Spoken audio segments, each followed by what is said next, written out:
बिस्मिल्लाहिर्रहमानिर्रहीम। अस्सलाम वालेकुम dear students. One channel try and gain. Student के class 9 chemistry chapter number 8 chemical reactivity. Topic है हमारा comparison of chemical properties and reactivities. अब ये किसकी केमिकल प्रॉपर्टीज और रिएक्टिविटीज को हम डिस्कस करेंगे? एल्कली मेटल और जो है पॉजिटिविटी पॉजिटिव का इलेक्ट्रो पॉजिटिव का मतलब ये है कि अपना इलेक्ट्रॉन इजीली खुद ही रिमूव कर देना, खुद ही लूज कर देना, और लूज करके क्या बना देना? कैटायन बना देना। इसको हम क्या कहते हैं? इसको हम कहते हैं इलेक्ट्रो पॉजिटिविटी। यानी इलेक्ट्रॉन को पॉजिटिविटी यही होता है ना कि जो कैटायन होते हैं, कैटायन के ऊपर कौन सा चार्ज होता है? पॉजिटिव चार्ज होता है। वहां से ये वर्ड निकला है पॉजिटिविटी, यानी इलेक्ट्रॉन को रिमूव कर देना, खुद ही बाहर निकाल देना। उसको हम कहते हैं, इस प्रॉपर्टी को हम कहते हैं इलेक्ट्रोपॉजिटिविटी, यानी रिमूवल ऑफ इलेक्ट्रॉन।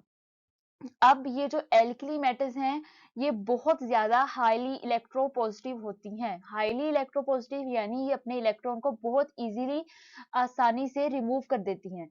ठीक है। और अगर हमने जो है एल्कली मेटल में से खुद एक इलेक्ट्रॉन रिमूव करवाना है तो उसके लिए हमें क्या करना पड़ेगा? उसके लिए हमें उसको एनर्जी देनी पड़ेगी। उस एनर्जी को हम कहते हैं आयनाइजेशन एनर्जी।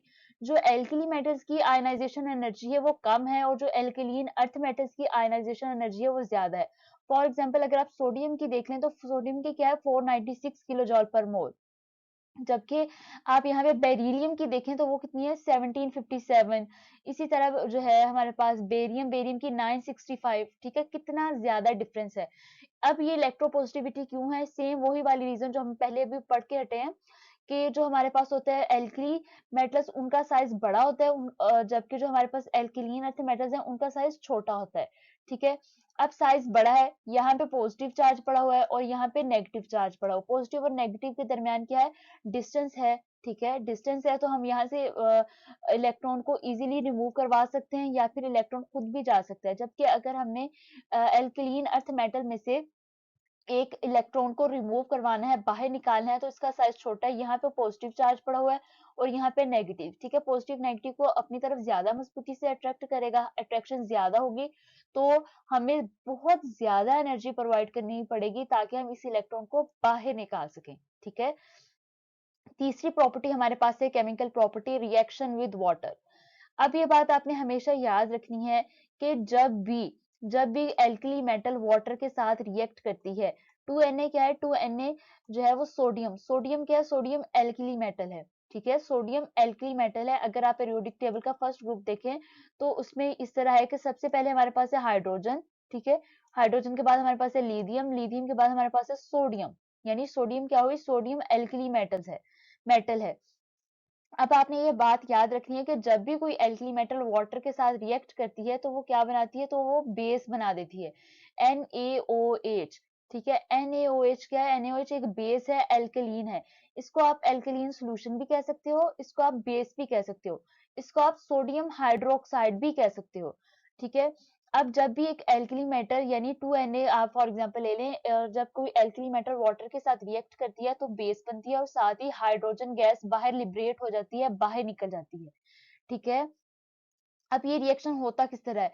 सोडियम क्या है? सोडियम के पास दो सोडियम के हैं हमारे पास मॉलिक्यूल, दो सोडियम है, यानी एक सोडियम का एटॉमिक नंबर कितना होता है? एक सोडियम का एटॉमिक नंबर होता है 11। उसके आउटरमोस्ट शेल में कितने इलेक्ट्रॉन होते हैं? एक। ठीक है। अब सोडियम जो है, दो सोडियम हमारे पास है, दो सोडियम अपने दो इलेक्ट्रॉन देने को तैयार है। जबकि हाइड्रोजन क्या है हमारे पास? 2H2O, यानी वाटर के भी हमारे पास कितने मॉलिक्यूल हैं? दो। जो ऑक्सीजन है, ऑक्सीजन का एटॉमिक नंबर कितना है? ऑक्सीजन का एटॉमिक नंबर है 8। ठीक है।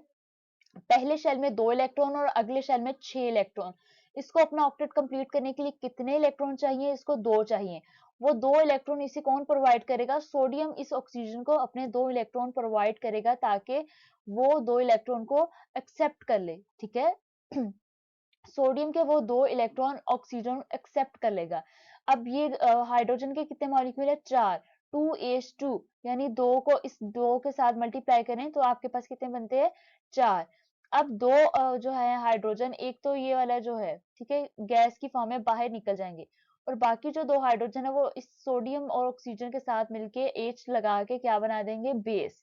ठीक है, अब हम इसको देख लेते हैं। They react with water विग्रेसली। विग्रेसली का क्या मतलब होता है, बहुत भरपूर तरीके से, बहुत जोश के साथ जो है वो उसके साथ रिएक्ट करते हैं room temperature to give strong alkaline solution and hydrogen gas, ताकि वो क्या दे सके, ताकि वो स्ट्रॉन्ग एल्कलीन सोल्यूशन यानी बेस बना सकें और साथ क्या करें, हाइड्रोजन गैस यानी हाइड्रोजन गैस को बाहर लिबरेट कर सके। सेकेंड, अब हम एल्किलीन अर्थ मेटल्स का पढ़ते हैं। They react with water less विग्रेसली, यानी जो एल्किली मेटल्स हैं क्योंकि वो बहुत ज्यादा रिएक्टिव है। रिएक्टिव का क्या मतलब होता है, हर एक से रिएक्शन कर लेना, क्योंकि वो अपने इलेक्ट्रॉन इजीली दे देती हैं। अगर वो इजीली अपने लूज करके किसी को दे रही हैं तो इसका मतलब यही है ना कि रिएक्शन हो रहा है। रिएक्शन में भी तो यही होता है ना कि एक अपने इलेक्ट्रॉन देता है, दूसरा एक्सेप्ट करता है। अब जो एल्किली मेटल्स हैं वो अपने इलेक्ट्रॉन को इजीली दे देती हैं, ठीक है, पॉजिटिव कैटायन बना देती हैं, बहुत आसानी से और जल्दी दे देती हैं। इसका मतलब है कि वो ज्यादा रिएक्टिव हैं। जबकि जो एल्किलीन अर्थ मेटल्स हैं वो अपना इलेक्ट्रॉन थोड़ी मुश्किल से देती हैं, थोड़ा लेट देती हैं, इसका मतलब है वो लेस रिएक्टिव है। अब एल्किली मेटल ज्यादा रिएक्टिव है तो वो वाटर के साथ बहुत ज्यादा जल्दी विग्रसली रिएक्ट करेगी, जबकि जो एल्किलीन अर्थ मेटल्स है वो लेस विग्रस है, वो उतने भरपूर तरीके से जो है वो वाटर के साथ रिएक्ट नहीं करेगी जितनी एल्किली मेटल्स करती है। ठीक है, और ये जो तब बेस बनाती है एल्किलीन अर्थ मेटल्स भी बेस ही है। ठीक है, जिस तरह एल्कली मेटल बेस बनाती है, सेम इसी तरह एल्किलीन अर्थ मेटल भी बेस ही बनाती हैं। लेकिन ये बेस कब बनाती हैं कि अगर हम उस रिएक्शन का मिक्सचर, फॉर एग्जांपल जिस ट्यूब में हमारा रिएक्शन हो रहा है, अगर हम उसको हीट करेंगे यानी उसको एनर्जी बाहर से देंगे, फिर जाके वो बेस बनाएगी, अदरवाइज वो बेस नहीं बनाएंगी। और हीटिंग के ऊपर भी कौन सी बेस बनाती है, वीक बेसिस। ठीक है, for example magnesium hydroxide, hydroxide जो है वो ट्वाइस उन्हें लिखा हुआ है, और ये बहुत वीक बेस बनाती हैं। ठीक है, फोर्थ प्रॉपर्टी हमारे पास है रिएक्शन विद ऑक्सीजन। ये जो है हमारे पास एल्कली मेटल्स, ये बहुत इजीली ऑक्सीजन के साथ जो है वो रिएक्ट करती है, ताकि वो स्ट्रॉन्ग एल्कलीज बना सके वाटर के अंदर। आप यहाँ पे देख सकते हैं कि जो है सोडियम वो ऑक्सीजन के साथ मिला और Na2O, ठीक है, यानी ये सोडियम का ऑक्साइड बना दिया। इसके मुकाबले में जो एल्कलीन अर्थ मेटल्स है, जैसा कि आपको पता है वो थोड़े लेस रिएक्टिव है, इसलिए वो ऑक्सीजन और ऑक्साइड बनाने की तरफ जो है वो थोड़ा वीक बिहेवियर शो करते हैं। और वो कब ऑक्साइड बनाते हैं, जब उनको हीट किया जाए। ठीक है, फॉर एग्जांपल Mg+O2, तो ये कौन सा इसने बनाया, 2MgO। ये जो है ये वीक ऑक्साइड बनाता है। ठीक है, नेक्स्ट हमारे पास फिफ्थ प्रॉपर्टी है रिएक्शन विद हाइड्रोजन। जब एल्किली मेटल्स जो हैं वो हाइड्रोजन के साथ रिएक्ट करती हैं एट हाई टेम्परेचर, ठीक है, दे फॉर्म आयनिक हाइड्राइड। आयनिक आपको पता है आयनिक बॉन्ड कब बनता है, आयनिक बॉन्ड उसी को कहते हैं ना कि एक जो है वो इलेक्ट्रॉन दे रहा है, दूसरा एक्सेप्ट कर रहा है।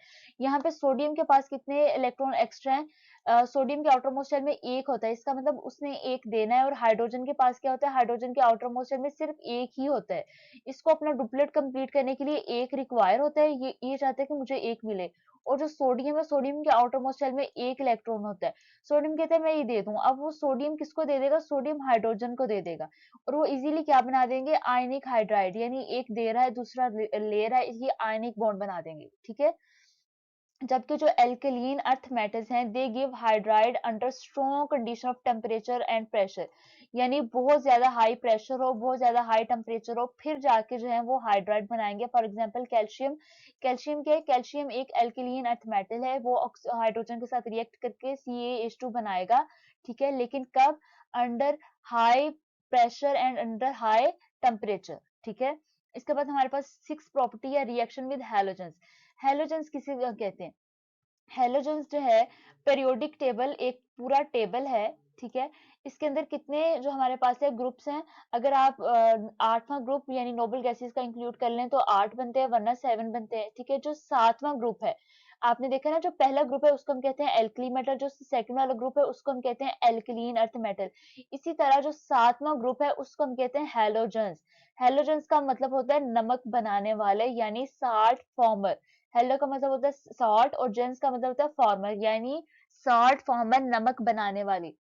जो पीरियोडिक टेबल का 7वां ग्रुप है उसको हम कहते हैं हैलोजेंस। अब जब एल्कली मेटल यानी फर्स्ट ग्रुप और second group alkaline earth metals, अब जब ये फर्स्ट ग्रुप जो है हैलोजेंस के साथ रिएक्ट करते हैं तो क्या बनता है, और ये जो सेकंड ग्रुप वाले सेकंड ग्रुप वाले सेवंथ ग्रुप वालों के साथ रिएक्ट करते हैं तो क्या बनता है, ये हम देखते हैं। जब फर्स्ट ग्रुप वाले यानी एल्कली मेटल्स हैलोजेंस के साथ रिएक्ट करती हैं तो वो क्या बना देती हैं, सॉल्ट बना देती हैं।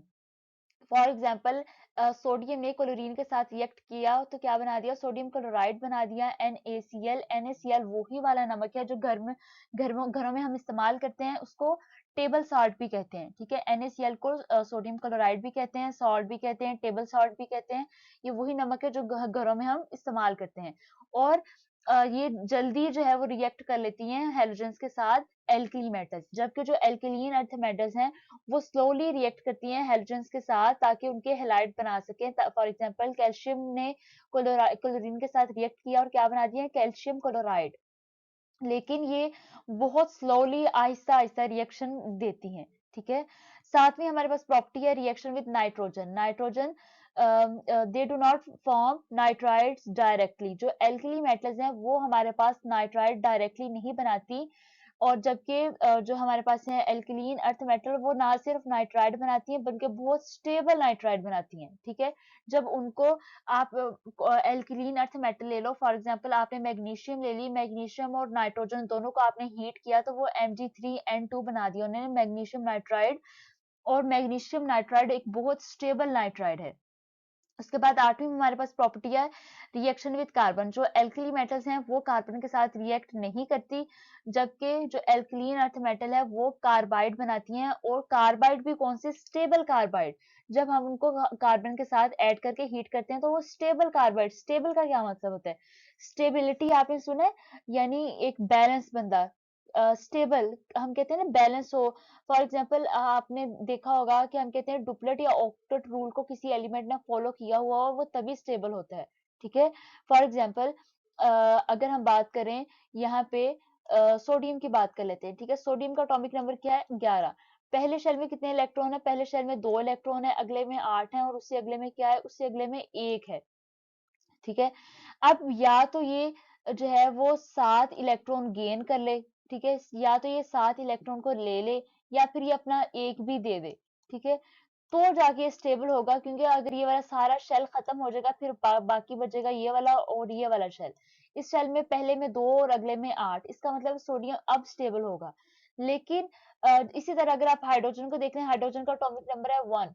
ठीक है, अब हाइड्रोजन को या तो अपना ये वाला लूज कर दे, या फिर ये एक जो है वो इलेक्ट्रॉन को गेन कर ले, फिर जाके स्टेबल होगा। अब कायनात की हर चीज ही स्टेबिलिटी के चक्कर में है, कि हर चीज ये चाहती है कि मैं स्टेबल हो जाऊं, मैं स्टेबल हो जाऊं। और ये जो हमारे पास एल्कलीन अर्थ मेटल है ये स्टेबल कार्बाइड बनाते हैं, कब, जब हम इनको कार्बन के साथ ऐड करके हीट करें तो वो स्टेबल कार्बाइड बनाते हैं। ये हमारे पास 8 प्रॉपर्टीज थी, केमिकल प्रॉपर्टीज और रिएक्टिविटीज।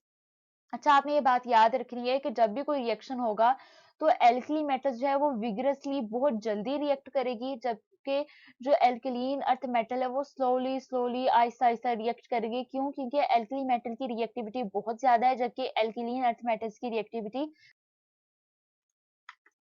उसके बाद अब हम देख लेते हैं एल्कली मेटल और एल्कलीन अर्थ मेटल्स के यूजेस। सबसे पहले हमारे पास है यूजेस ऑफ सोडियम। सोडियम का पहला हमारे पास यूज ये है कि सोडियम पोटाशियम। सोडियम और पोटाशियम क्या है, सोडियम और पोटाशियम दोनों एल्कली मेटल हैं। Sodium potassium alloy is used as a coolant in nuclear reactor.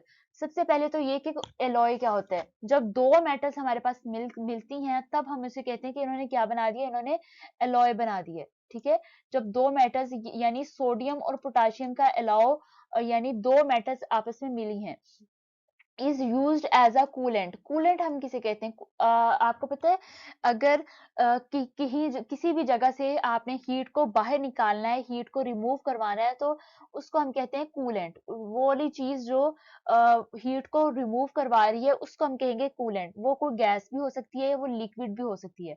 और यहाँ पे कोई क्या है, यहाँ पे एज अ कूलेंट कौन एक्ट कर रहा है, सोडियम पोटाशियम का एलॉय जो है वो एज अ कूलेंट जो है वो रिएक्ट कर रहा है। ठीक है, एक्ट कर रहा है, सॉरी।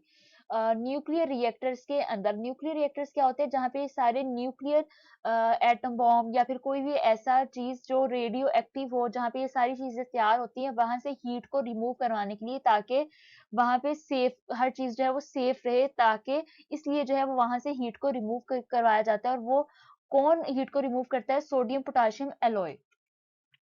इसके बाद है, it is use to produce yellow light in sodium vapour lamps. जो सोडियम वेपर लैंप होते हैं, लैंप्स की जो येलो लाइट होती है, ठीक है, उसमें जो है वो सोडियम इस्तेमाल होता है। थर्ड है हमारे पास, it is use as a reducing agent. Reducing agent क्या होता है? रिड्यूसिंग एजेंट का जो वर्ड है वो वर्ड रिडक्शन से निकला है। रिडक्शन यानी रिड्यूस हो जाना। एडिशन ऑफ हाइड्रोजन, कहीं भी किसी भी जगह पे अगर किसी रिएक्शन में हाइड्रोजन ऐड हो रहा है तो उसको हम कहेंगे रिडक्शन। या फिर कोई इलेक्ट्रॉन ऐड हो रहा है, उसको भी हम रिडक्शन कहेंगे। या फिर ऑक्सीजन वहां से रिमूव हो रहा है तो उसको भी हम रिड्यूसिंग रिडक्शन कहेंगे। और जो ये काम करेगा या फिर जो रिडक्शन को करवाएगा उसको हम कहेंगे रिड्यूसिंग एजेंट। ठीक है, नेक्स्ट है हमारे पास uses of magnesium. Magnesium is used in flash light bulb and in fireworks. जो मैग्नीशियम है, इसका सबसे अहम रोल ये है कि ये फायरवर्क में इस्तेमाल होता है। फायरवर्क यानी आतिशबाजी में, आग के कामों में, जितने भी जो है वो फायर रिलेटेड वर्क्स होते हैं, उन सब में मैग्नीशियम इस्तेमाल होता है। सेकंड है, it is used in the manufacture of light alloys. यानी ये लाइट की एलॉयज, एलॉयज वही जो हमने अभी थोड़ी देर पहले देखा था कि जब दो मेटल्स आपस में मिलती हैं तो उसको हम कहते हैं कि इन्होंने क्या बना दिया, इन्होंने एलॉय बना दिया। थर्ड है हमारे पास, magnesium ribbon is used in thermite process to ignite aluminium powder. कि जो मैग्नीशियम रिबन जो है वो यूज होता है थर्माइट प्रोसेस में। थर्माइट का जो वर्ड है वो वर्ड थर्मल यानी गर्म से निकला है, प्रोसेस में टू इग्नाइट, इग्नाइट का मतलब होता है आग पकड़ना। एल्यूमिनियम पाउडर के अंदर जो है वो मैग्नीशियम रिबन को इस्तेमाल किया जाता है ताकि वो एल्यूमिनियम जो है वो आग पकड़ सके, aluminium powder. Magnesium is used as anode for prevention of क्रोयन।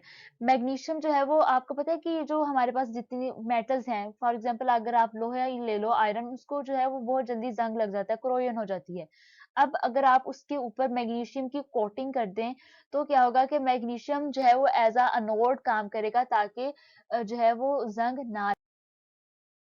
इसके बाद हमारे पास तीसरे जो यूजेस बताए हुए हैं वो कैल्शियम के बताए हुए हैं, यूजेस ऑफ कैल्शियम।